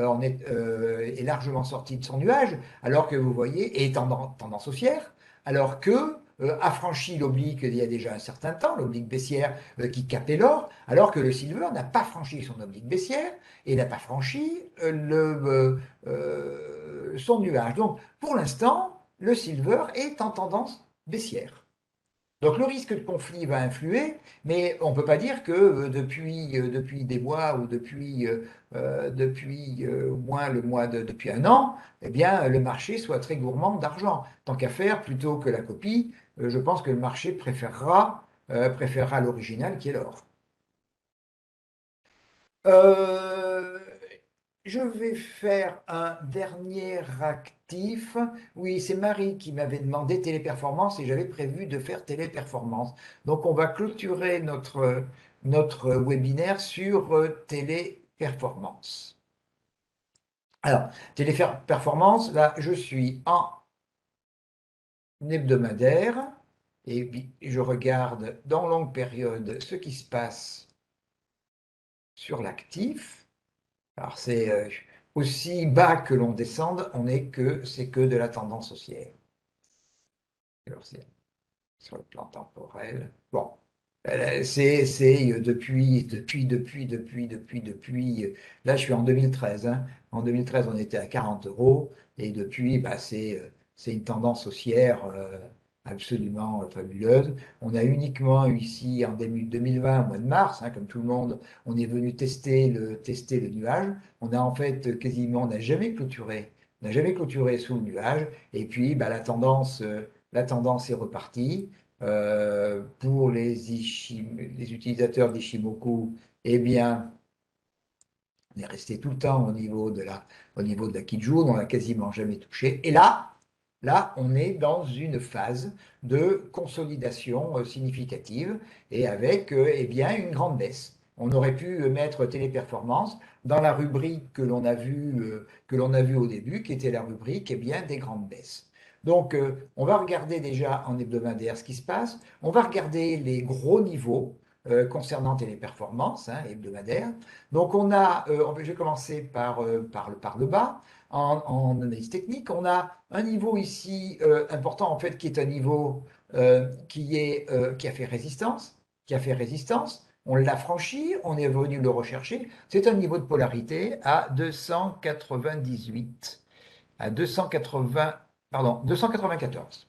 J'ai un deuxième niveau de polarité juste au-dessus, ici à 308 euros.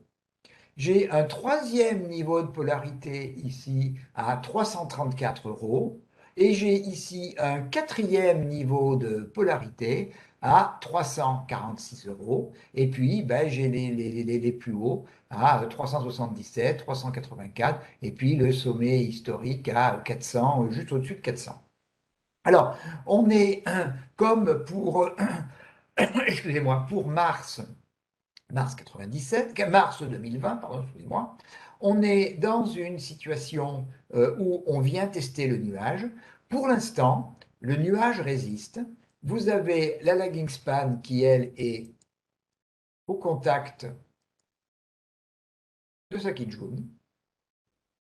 Et le cas où la Kijun viendrait à casser ce niveau-là, hein, qui est le niveau le plus bas ici, qui est un plat, qui est un plat de Kijun pour la lagging span, c'est-à-dire à 319. Si en clôture la lagging span, donc les prix, venaient à casser ce niveau-là, eh bien, la grande probabilité serait que derrière, eh ben, on aille vers le nuage, qu'on aille retester le nuage et qu'on descende ben, vers des niveaux par là, 265. Et on va regarder maintenant en daily, on va faire le même travail que l'on a fait tout à l'heure et on verra sur les extensions ben, que on a nos extensions 76 et 100.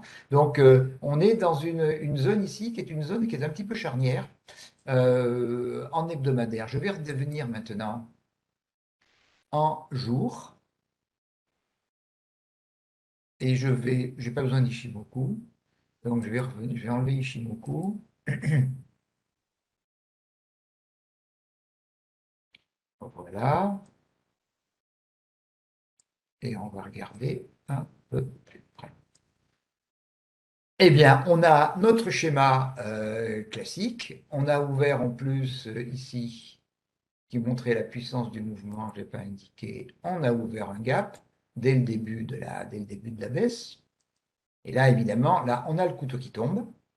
On a un premier arrêt qui est le niveau dont j'ai parlé tout à l'heure, qui était le plat de Kijun de la lagging span et le franchissement de ce lagging span.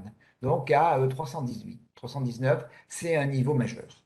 Donc là, sur ce niveau majeur, les cours ont trouvé un support, le rebond a pu repartir et on voit ici que, eh bien, on n'est pas allé bien loin.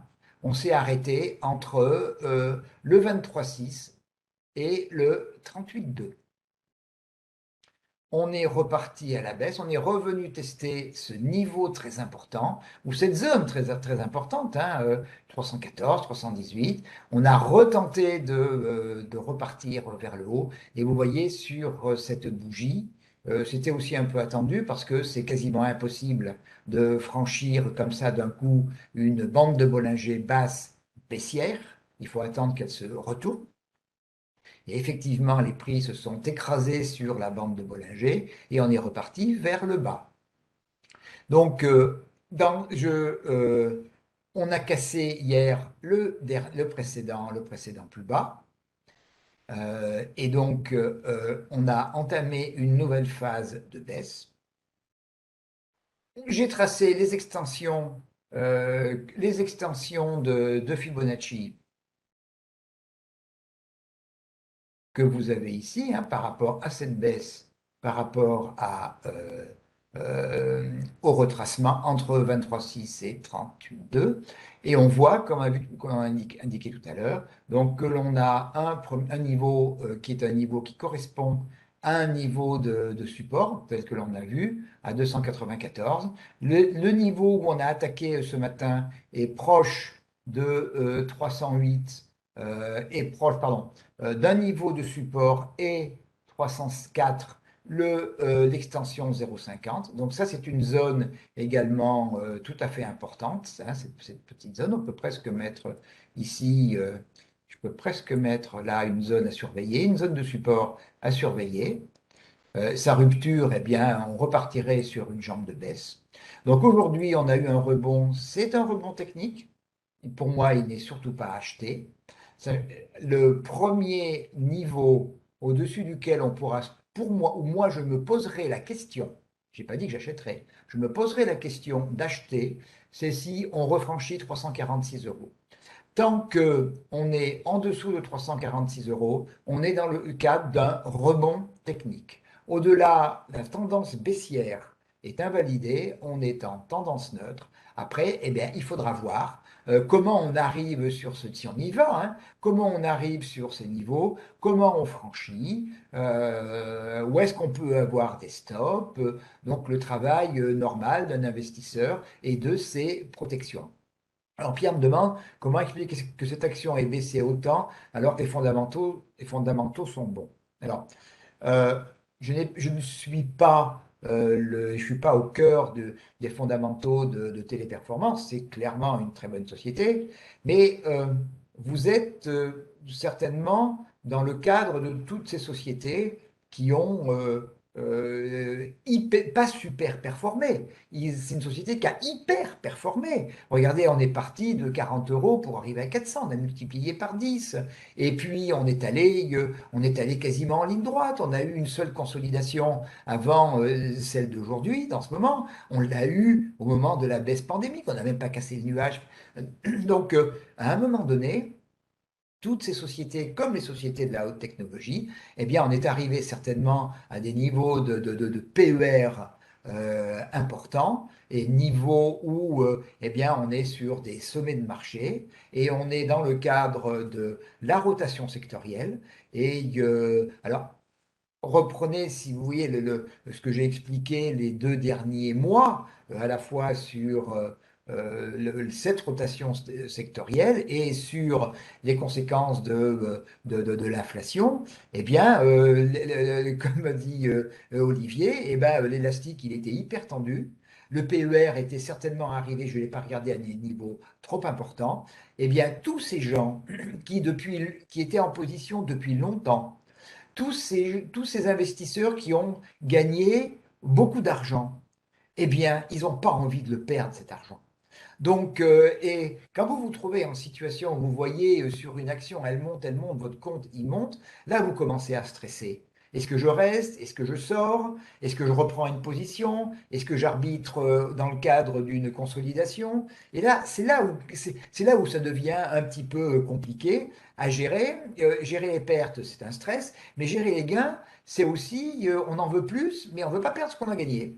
Donc, il est tout à fait normal que lorsque l'on est dans une phase de retournement, au moins temporaire de marché, quand on est dans une rotation, dans une phase de rotation sectorielle, lorsqu'il y a des éléments euh, comme ce que j'ai appelé le mois dernier le pricing power, c'est-à-dire est-ce que, eh bien, dans une phase d'inflation, l'inflation des coûts, est-ce que Téléperformance, dans son cas, peut résister à une demande? C'est une société qui est quand même une société où il y a c'est une société de services, à la fois des cadres de haut niveau, et puis beaucoup de personnes qui sont à des niveaux proches du SMIC. Est-ce que il va y avoir des augmentations, des demandes d'augmentation sur les bas salaires et qui vont influer fortement sur la rentabilité, sur le compte d'exploitation de la société?